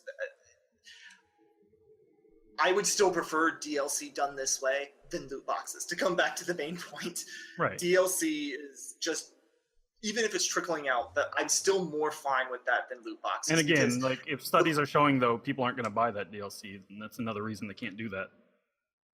It's ultimately I get where you're coming from, Tats, because I prefer that they would just do DLC. Like I would rather they just do like a DLC weapons pack. I think that'd be fantastic because I'll just buy the weapons if I want them. And this might be for new weapons or they might be for new skins. They're not any better. They better not be better than the weapons that we have, but certainly if they get But even if the DLC stuff is better, I'm okay. Because it's still... It depends. Like in PvP stuff, that's not cool. Yeah, it's not really cool for PvP stuff. In PvE, I don't really care. But in Yeah, PvE, I agree. I agree with that statement. Yes. It's just mostly that I'd rather not see loot boxes all that much. Then you've got Overwatch, which it has the loot box system, which then their profits from that can get rolled back into the game, and because look at older multiplayer games, they do not receive or multiplayer modes or whatever. They don't receive updates for years. Yeah. But Overwatch is like you've got events and stuff happening. But at the same time, Overwatch is run by Blizzard, and by God, Blizzard, for all the shit that they do receive, is a damn big company and is a very good company at what they do. Right. I'm just saying, like, if there's another reason, right? So it really is. Don't make me go into chat and trigger Tom Meta. Anyways, on the business side, microtransactions are great. They are a great source of revenue, and as Mal was saying, if it is getting funneled back into the game, great. Right, like Destiny 1 did that too with the live team. But how much in the grand scheme of things? We can say that these games are doing them right or wrong, but in the grand scheme of things, how many loot boxes are really just being conceptualized to put more money in the CEO's pocket? Which again, I realize that's what a company's for. That's video game market is companies, and they're in the game to make money. That's their bottom line, whether we consumers, want to admit that or not. But I don't know. There's an element of a morality, I guess, that people are seeing, and maybe it's a false morality that we as gamers are putting on it. But there's still that. Ultimately, you would. Obviously, some people could get addicted to these, but a lot of people could just decide to, either spend it or not. Yeah. Well, the big problem is I was trying to find this earlier at work and I got sidetracked because I saw a news story on loot boxes and stuff a few years back, talking about CS:GO, where kids would use their parents' credit card to literally put them in debt and buy thousands of dollars worth of loot boxes and skins.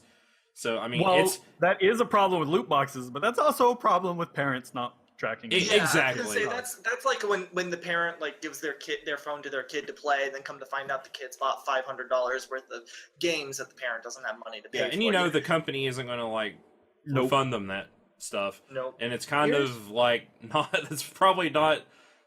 I mean, again, we're not going to fault the companies for doing what they're set out to do, but it is kind of like morally on not some cool. side, you should be a responsible consumer as well. Yeah.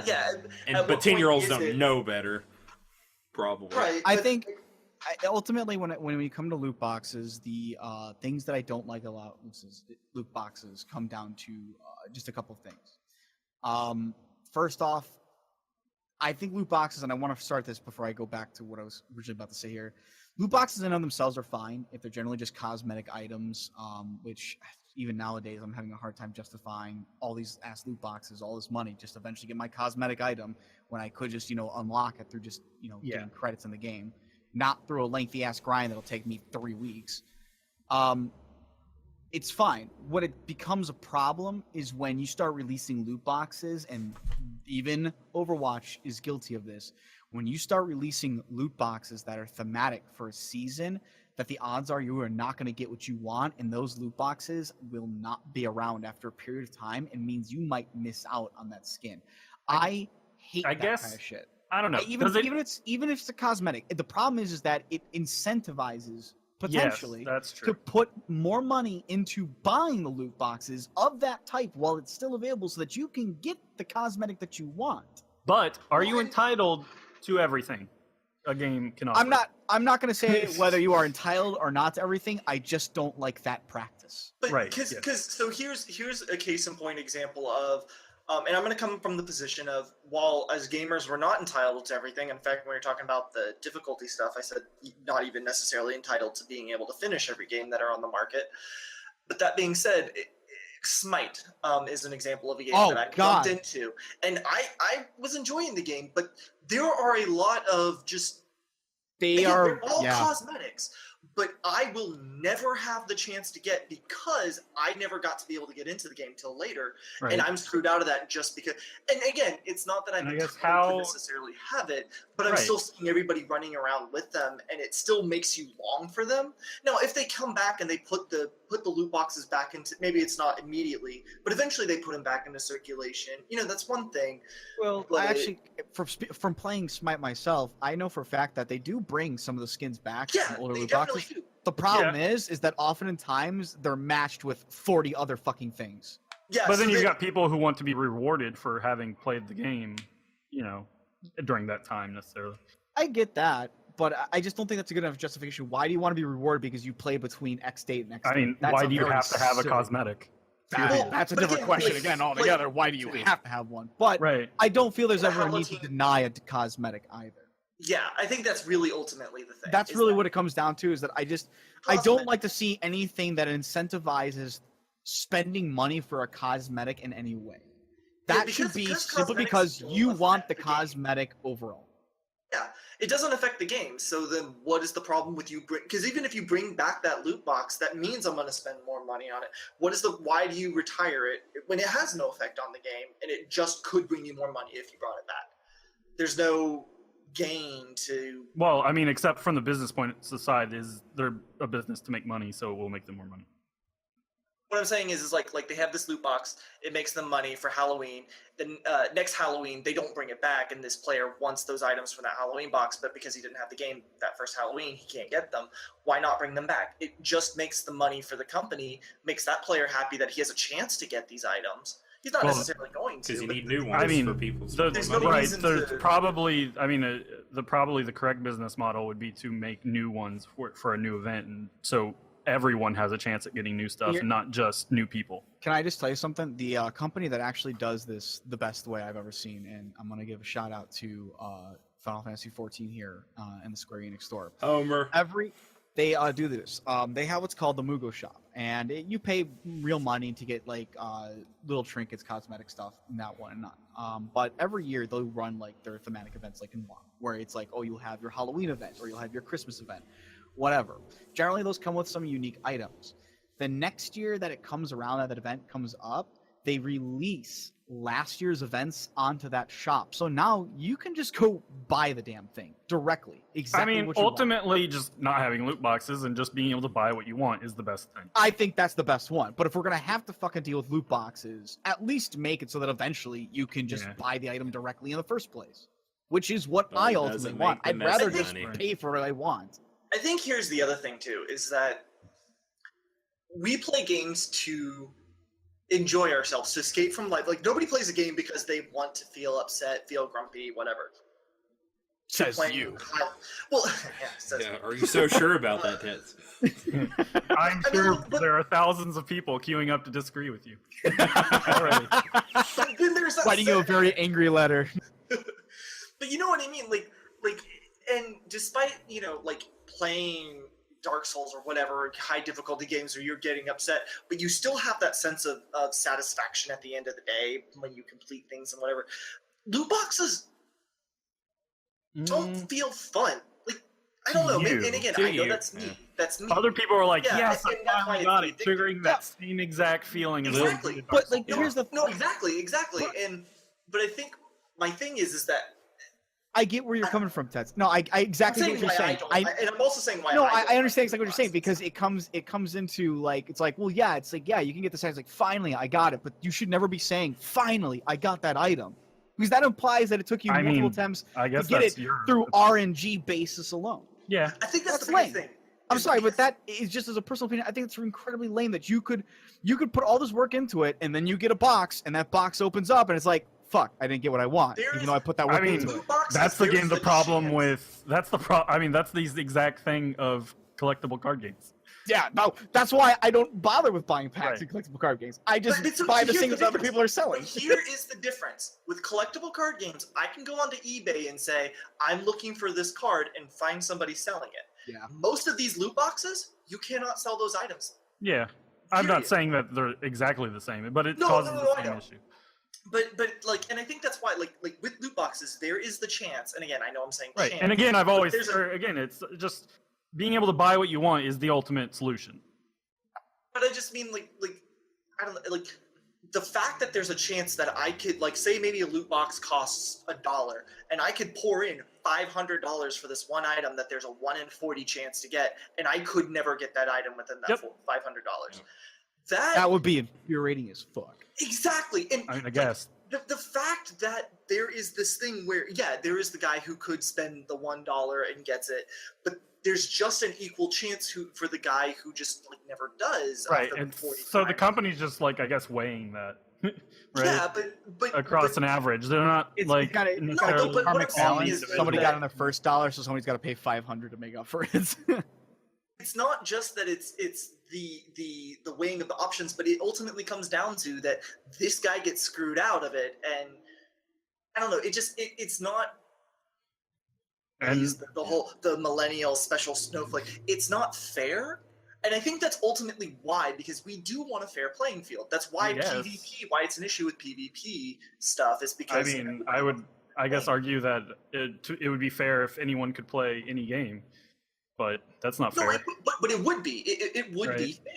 Yeah. And but I think that's that's why there's whole problems around that in and of itself. Like, Yeah. why can't Dark Souls have an easy mode? Because that then levels the playing field and makes things fair. And I'm just saying that's why there is this reaction of, Yeah, oh, the loot boxes should not be in, because of that feeling of,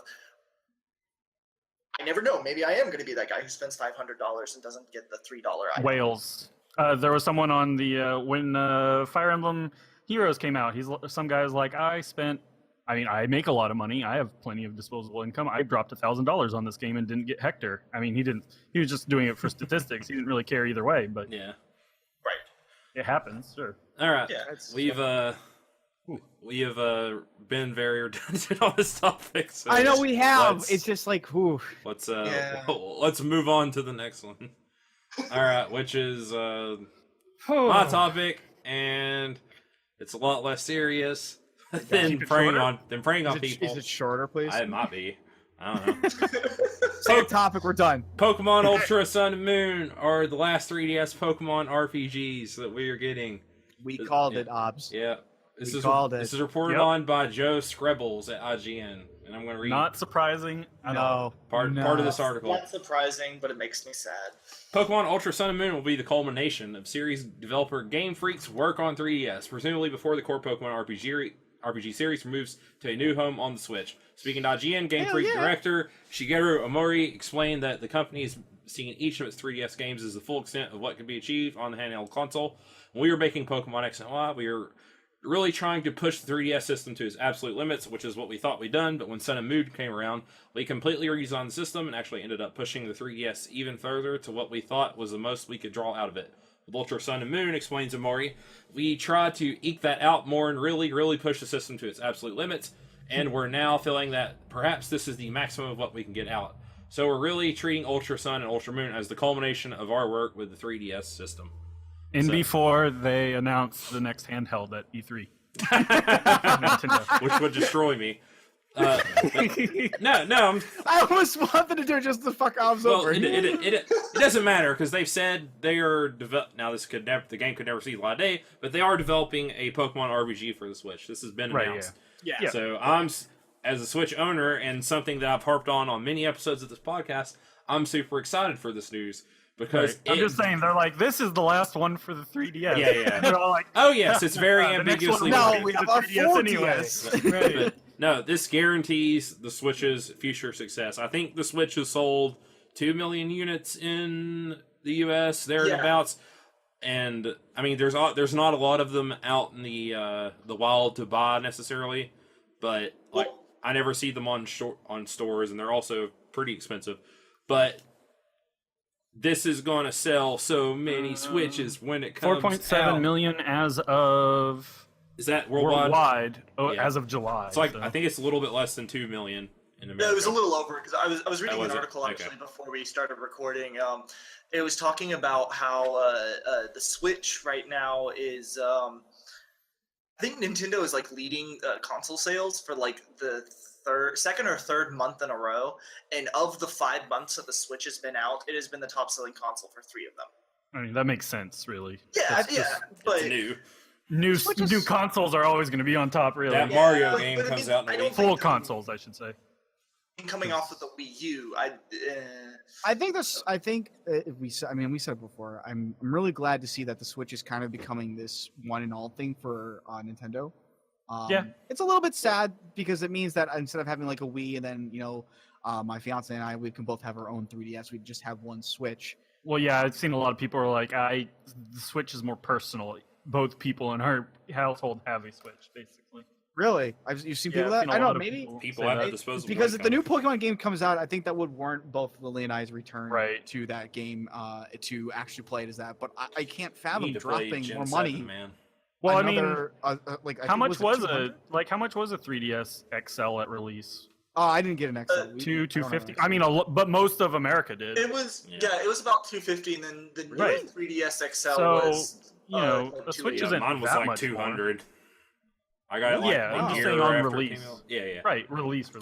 Like, which I mean, isn't too much to ask for more for a Switch. So For way better graphics right. and the ability to I'd play it on your still- TV. Still, I am. Yeah, that's pretty much what it comes down to. Is I'm really excited to finally get a console, full-fledged Yeah. Yep. Pokemon Yeah. So RPG. less about like I want the topic less to be about like here's the Sure. Switch, obviously. I Uh, kind of want to hear what you guys think the first Switch game will be. oh. Some of the stuff that you'd like to see in the new Pokemon game that would come up, and things Pokemon things that you think they'll Dank and do that that would get you excited about the game. Uh, So maybe I- first, do you think we'll get Gen 8 or Gen 4 remake? First, Gen 8. This Just get us Gen 8. Or I give don't us- know. I could easily see that the game they're working on is just a Gen 4 remake because Me it's too. the pattern, That's what I feel is going to happen. It fits the pattern, and I it's don't- easier, right, for first I guess- game. Yep. First from a game, development test it out. Yes, Yep, for the first game, development standpoint, everything else, doing the 4th gen would be the easiest damn thing, but I don't want that. It desperately needs a remake, so I kind of want it. I never get the remakes, first off, so I'm gonna admit that bias right there. But then on an unbiased presentation, man. I really want to see what new stuff that they can do and take a new game and just bam. Throw it But in you there. got to play Gen 7 I guess, first, man. to be I fair, think It's Seven. good. It's really good. to be fair, a remake has never been the first thing on a console. Yeah, True. So, I mean, I'm hoping it's not. I just said I could see it. I But just I don't. The new trailer, the new story trailer for Ultra Sun and Moon is very like kind of dramatic and dark colors and stuff. what is the difference between them? for those I who don't I would know? like to see more of that. It's just a rehash, carried over, basically, of the story. Well, there's a new team. It's the one Black Crystal Necrozuma or whatever his name is. I think they said it's is not a like- sequel, right? It is just like a retelling. I don't know. I Like think some I read people are that. based on the story trailer. It looks like Lucine. What's the main villain? I guess it like looks more like she might be good in this one and Gladion or whatever his name is seemed to be on better speaking terms or something. Like I don't know. They haven't really released enough yet. That But edge. But why a retelling? I don't understand that at all. I mean that's what like all but the number two. Man, didn't you listen to what I told you? They want to push the limits of the 3DS to its bounds. They want to take Pokemon as far as it can go. The third games have always been like a retelling, usually involving the different legendary, which this one is. Don't you want to play with that clown ghost thing? No, We talked about this already. no. So, Ultra yeah, Burst. I mean, I Ultra hope Beast Burst. I hope they do Gen 8 as well, because I mean, you like to see new Pokemon. Yeah. A new region would be really cool. What region do you think they would maybe take inspiration from? I don't really care, but obviously my main hope would be since America. it is a full console already have America. is to have multiple regions. Also, we only have New York. America's South huge. America, I want to go to China. China. I mean, don't you Why want not? to see Southern Pokemon? I want to see. There's Texas. different Americas you could. I want to have. see Texas, Mississippi Pokemon. But we just That's did. what I want to see. We've been in America twice though. Maybe we'll Have go we? back to Europe. Yeah, What? Hawaii and Oh, New York. yeah, yeah. Hawaii doesn't count. Hawaii, No, it does. is its own It does thing. count. Hawaii is It its is own America. beast. No, it doesn't count. Yes, it does. I want to see Southern America. Maybe we'll go back to Europe. But yeah, no. Pokemon. Yeah, China would be cool. I think. China would be cool, Probably the next- I'd love to see Central Egypt? and South America. That would be neat, too. Scandinavia, but I guess that's more mythology for me. Like, honestly. Yeah. Oh, that would be Have they awesome. Have they done one for Africa? No, No. they have not. That would be a good That would one. be Then. that'd be Yeah. sweet too. Yeah. There's just so much. I don't really care where they Yeah. draw inspiration So from. mechanically, I just want multiple regions. That would be sweet. mechanically, yes. That's what I was going to say. Gold and I want Silver to is see my them, favorite. Yep, I want to see them do some old stuff. I want to visit more than one region because we got a lot more data to work with on our games. Yep. We're obviously going to have better graphics. There's parts on the 3DS games where the frame rate does not work in the battles. Particularly when I was playing the Gen 3 remake and I was playing with Beedrill, and every time I used Beedrill, the game crawled to like 5 frames per second because of his wings fluttering all over the place. Yeah. I'd like to see gyms come back. Gyms? Yeah, maybe a mix. Yeah. As much as I like the island challenges and stuff, it was just neat, like puzzle mechanically and Yeah, stuff like that. I would expect gyms to come back just because. I just saw a lot of people saying that they just prefer gyms more, and I think it's more just being comfortable with what you know, but still. I mean, gyms are generally pretty much just fight these trainers. Yeah.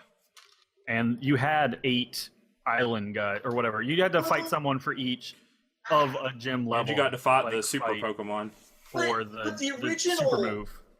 In the originals, though, like, wasn't there an element of puzzles to each gym? And then as Barely, we went it's on- like super basic puzzles. Yeah. Yeah, but I mean, like I remember They've all Kubbi's got gym. it. They've all got it. Like even in like Ruby and Sapphire, I can always remember the psychic room of like shooting around the strips, and yeah, they've always maintained it, but it's never super hard because they do always target kids, right? Yeah. Right. Yeah. Are you trying to tell me that a game about furry Pokemon that I can capture and make battle is for kids? No. I mean, yes. I don't understand.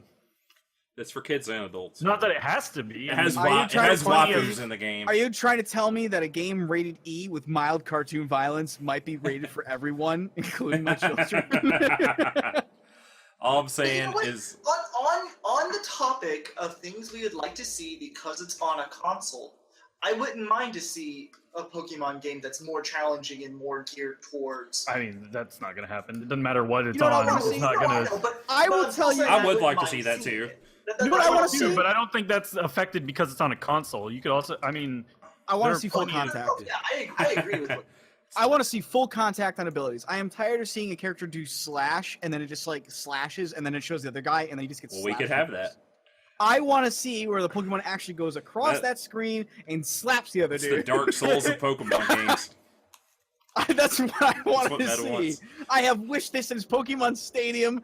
Gosh damn it, just do it Dude, already. Dark Souls. I think the there's Soulsborne lots of- Pokemon game would be sweet. yeah. I think there's a lot of potential, and I don't really.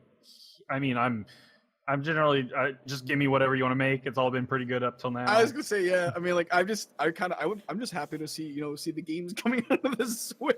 Right. Like you've already made it. Making it on the Switch is almost enough just for me to be like, yep. I'm Yeah, good to it's go. good. Yeah. it's such a good it's such a good idea. Finally, Nintendo's doing like probably the smartest thing Well, they could do. Game from, Freak, I guess. Yeah. Game Freak is allowing Nintendo to do the smartest thing they could possibly do, which Nintendo have been lobbying this forever and forever and forever to get a RPG on one of their consoles because man, An RPG. yeah, the Pokemon RPG. Right. Oh, okay. I was gonna say. Not just any RPG. Sir, I think damn you it. might have You skipped know what over I'm a couple talking about. Xenoblade games. We're talking about Pokemon right now. Tails. Yeah, but Yeah, I just think the fact that it's just coming onto the Switch, I think is not only a financially awesome move. It means less about having to buy like multiple systems, and just that I can buy one Switch, and then if I really need to, two Switches for myself and Lily, and bam, we can play all our Nintendo games. It's gonna be fantastic, and it's gonna be awesome. We can take them everywhere with us. They're just like a handheld, but they're also a modern generation console, And and they're that super is powerful. in and of itself amazing.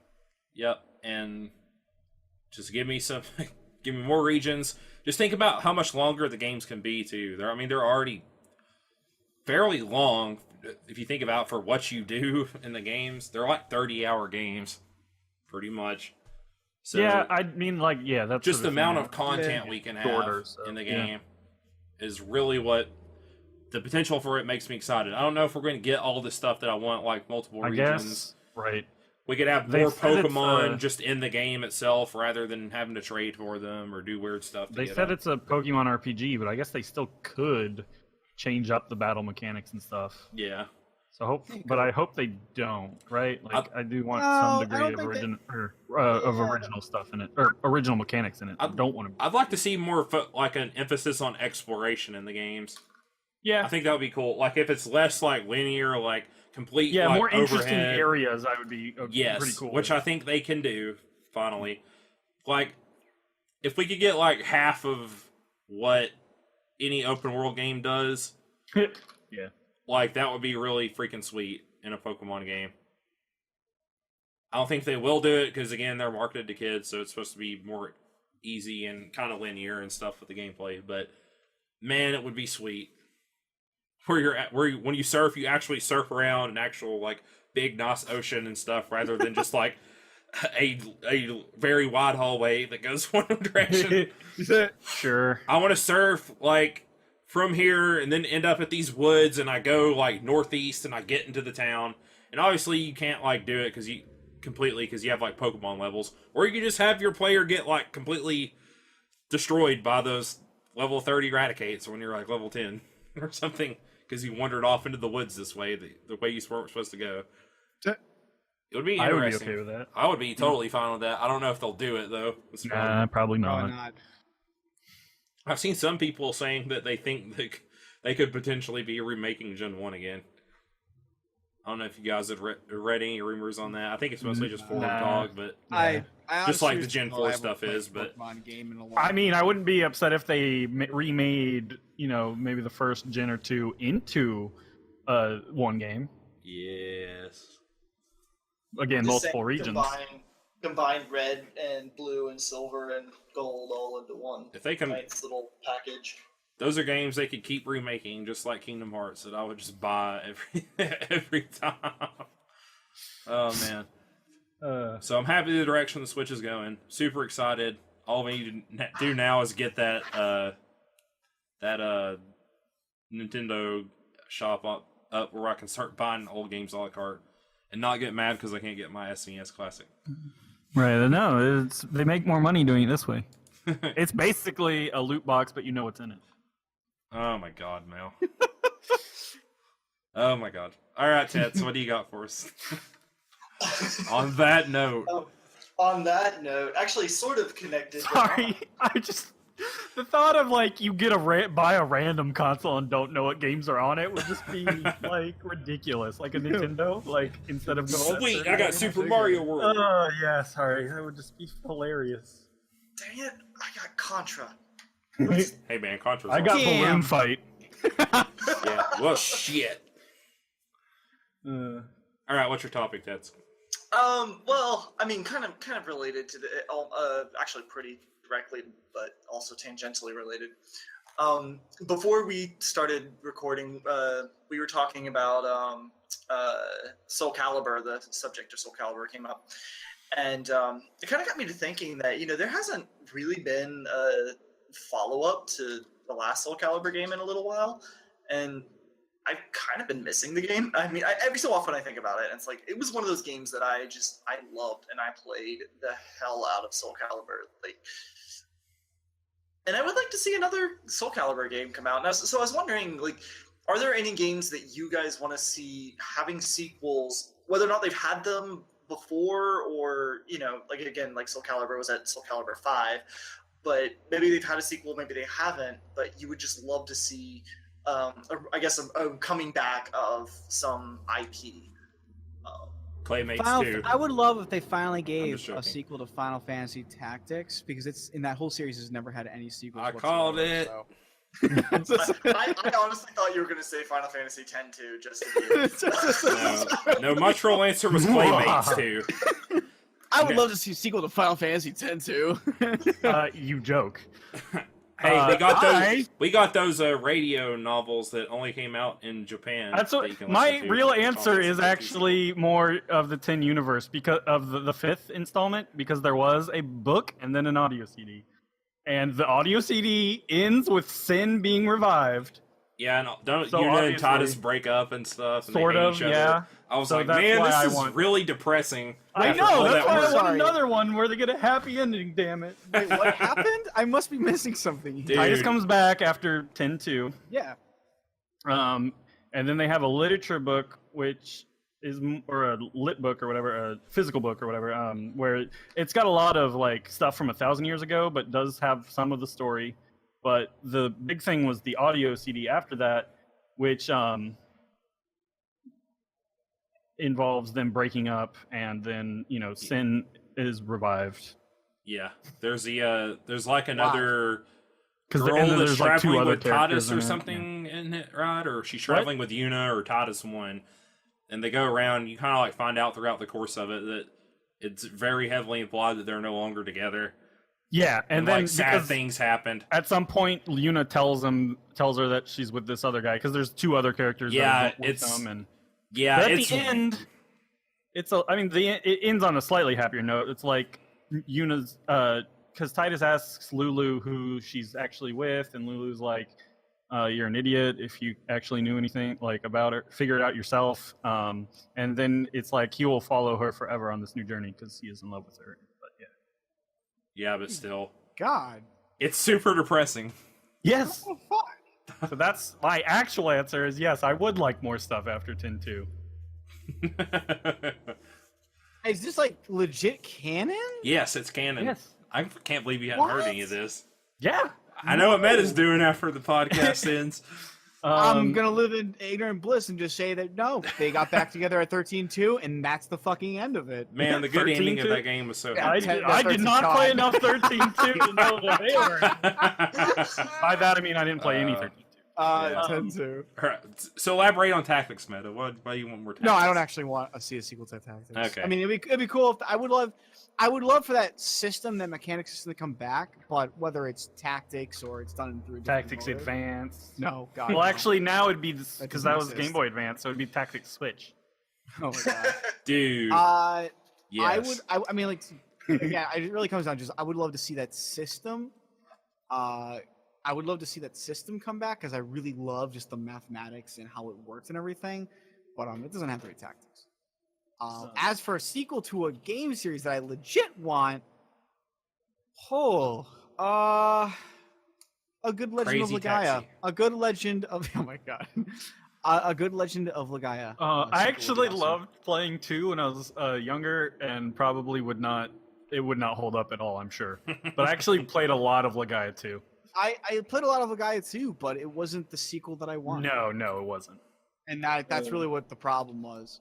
They did some good improvements with it, but I didn't like how they did the magic system because they just essentially meant that for like really powerful things, and then it's just all back to like combos, and that's pretty much it. Yeah.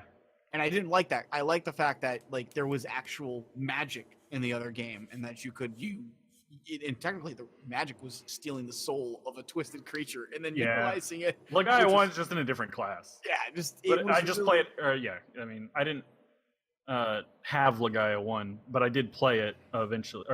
But I had Legaia 2, so I ended up playing it a lot. Legaia 1 was definitely The just, second one's the only one I ever played. See, like that's the funniest part because most people I know, you guys are the first people I know that have like played more Legaia 2 than Legaia 1. Yeah, My this friend is had a me copy of too. it. The fact That's Like, the I only thought reason. I was the anomaly, but oh. No, my friend had a copy of it, and I played it a little bit. So, Legaia 1 is really just in its own town. I mean, they're both very Japanese in that they do have grinds. Although I would argue that Legaia 1's grind isn't actually as bad as Legaia 2's grind. I don't mind don't the remember grind. enough. Kind of weird to say. Legaia 1 is like a classic PS1 RPG. Yeah, it was really well done. I love it. I would actually like to see like a legit sequel to that game. That's not a different world and essentially. Yeah, just I guess is this more like story sequels or like spiritual sequels? I don't think Anything, it doesn't probably. have to be a story sequel. It doesn't have to be like the son of Vaughn and whoever. I would love Fuck, to we see don't need that one of kind those. of like. Well, I mean, like by story sequel, I mean, I guess like even in universe, right? Oh yeah, just in the same. Like Legaia universe. 2, I guess is just, I mean, spiritual-ish sequel. Like, right? It's got the same name, I guess, but there's not a whole lot of similarities. Yeah. For my answer, part of me wanted to say Shovel Knight 2, but I just read Jason Schreier's awesome book, which you all need to read, and anyone else who's interested in games and how they're developed should read Blood, Sweat, and Pixels. Yacht Club Games guys were basically sick and tired of looking at Shovel Knight after years I and years bet. and years. So I bet. they're like, we want to move on. I love those Much games. respect to all the stuff they put out, but they were on that one game forever. Yep, it's taken them They a long did no time. backer rewards, but man, Yeah. at some point I wouldn't have blamed them. I mean, I'm sure plenty of people who paid for them would have, but I wouldn't have blamed them for like shelving it at least for a while. Yep. So, but the game wouldn't get me out of my seat. I'll just be like, yeah, Shovel Knight 2. You know, the game, if it was announced today, that would make me stand out of my seat, start fist pounding, going, yes, is Bloodborne 2. Oh I yeah, need definitely. Bloodborne 2. I was gonna say I would also love more. That's why I thought we were going going to get on the same one, Mal. But Bloodborne Well, I had 2. more to go. He said what games? They're plural. Okay. This is Yeah, just basically. general discussion on it. So my Claymates 2 stands. 20 years later. I was also going to say Jet Set Radio. Oh man, but no. I mean, we've talked a lot on this show about how much we love Bloodborne, and Bloodborne's probably my number one game of all time. I need more of it. I need more of that gothic horror mixed with some Cthulhu stuff. I want more exploring. I want to see more of that world. It doesn't even have to be that world. It can just be the monsters and stuff and the environments and the creepiness and the horror and the fighting and I just need more of it. Yeah. The quicker style from like Dark Souls, I love it. Bloodborne is a game I will eventually play. I promise, even if it's 20 years Oh, later. good! I want to play this game. I've just heard a lot of love for it, and I mean the theme is already something I love. So play it. Eventually, I will get around to playing it. Eventually. Then we can play it together, Meta. Oh yeah, because you can actually play that game. Because we can co-op around. Allies. Man, I'm gonna make a Ryu build. I'm just gonna punch everything. You and HUD tokens. Can't really. I don't think you can. In the game. Not quite. There's a fist weapon. shoot everything with a gun. Is there? Well, there's like a stake pile driver thing that you put on your fist, but that's probably the closest. Dark Souls 2 has a better like fist weapon builds, or Dark Souls has better dark. Get that cane sword. Start everything. I actually was tempted to start with the cane sword because it looked kind of interesting. It's really cool. I like the axe. I like all. I've played all three. Yeah. I always replace them though. So you go on Tets. That's mine. I was just gonna say, you know what other game I would love to see a sequel to rather than... Is it FromSoft? Oh, those as well, yes. Yeah, I was gonna say, there are other FromSoft games. I was also more my answer. I was not gonna hash on the mech for once. I really wasn't. Give me more Armored Core too. Yeah, that I want. Make more games from software. Right, just make more games. Mech Warrior, although they're doing a new There's one. 2 out next year, basically, sort of. I mean, there's the BattleTech game and then the Mech Warrior game. Yeah. Which we talked about in an earlier episode. See them actually step forward to make the next game on rather than rehashing the last one is a new Elder Scrolls game. Skyrim was fun. I'm about tired of seeing Skyrim coming back. It's on the Switch now. You can play their Link. MMO. I'm waiting for when they eventually put Skyrim in Skyrim as like a legit. Yeah, well, I showed you the Super Nintendo Skyrim cartridge. So. Yeah, I do very much love the Elder Scroll games, and I will spend a very long time playing them. But at this point in time, we are almost 7 years out from the last one, so I feel like we're. Well, I mean, are you counting the MMO? No, but people because they do. I know that that's what they say, but it's an Elder Scrolls themed game. It's not an Elder Scrolls game. I mean, it does play very similar to Elder Scrolls, though. But I don't know. Well, I mean, that's what's delighting it, though. It also may be the fact that I have a bias against MMOs, so Sure. I readily admit that. Yeah, because it came out in 2011 because it was 11/11. Yep. 2011, I remember. So yeah, we're 6 years out, and so it feels like forever. Yeah, I could definitely use another one. Yeah. And that's just. I've never been big into them, and obviously, you can switch out of the mode. But anytime I see them, I see people playing it first person. Well, yeah, because third person is kind of awful. Yeah. Although I think it gets better, but it's never been. It's supposed to be not that bad in the MMO, isn't it? I think so. I think in the MMO, that's the main way it is. Like, is it? I thought I saw people play first person on the MMO as well. I think in the MMO you can play first person, but it's more. You don't have as wild of field division, I guess. It's more there in the same way that third person is in the main game. Oh, I gotcha. Yeah. Just the inverse. So yeah, wins clay and mates too. Just please, no loot boxes in my Elder Scrolls. No loot boxes in my Armored Core. I would be so grumpy. That's a game I could see him doing it in.